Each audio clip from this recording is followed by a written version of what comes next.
Tem como seguir uma linha cristã em todos os pacientes?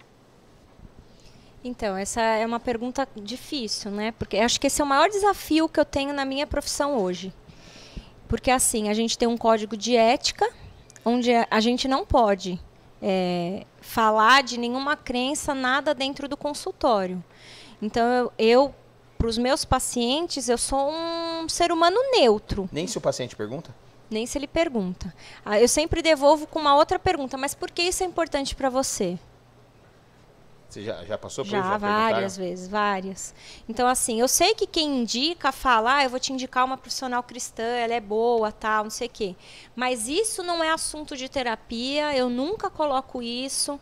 Às vezes o paciente fala para mim, você sendo cristã deve saber disso, eu continuo com a cara de alface, não mudo o meu semblante, né? Então, porque para mim isso não é o que importa.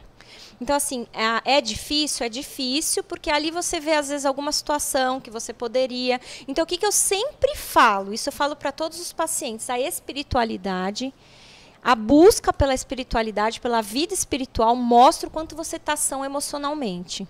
Então, a primeira coisa que eu percebo, quando o paciente está prestes a ter alta, ele sente a necessidade de buscar a Deus. Olha que coisa incrível. Então, assim, é algo... instantâneo. Então eu vejo pacientes que quando começa a melhorar, falam, eu preciso de algo a mais. Preciso me sentir bem fazendo alguma coisa. Preciso estar envolvida com a parte espiritual. E aí ele vai buscar. Aí dali em diante, o que ele vai buscar é onde eu fico limitada. Porque daqui você não passa. Eu não posso... então, como é que eu mostro a minha vida cristã? Sendo honesta, fazendo meu trabalho direito, me dedicando àquele paciente, cobrando direito, dando a documentação necessária, sendo super atenciosa com ele. E isso é onde eu consigo mostrar-lhe a minha vida cristã. Mas, mais do que isso, eu estaria indo contra aquilo que o Código de Ética pede. Até porque tem um motivo. Né? Tem um motivo de você não abrir. Porque, por exemplo, como é que eu vou conseguir atender um ateu?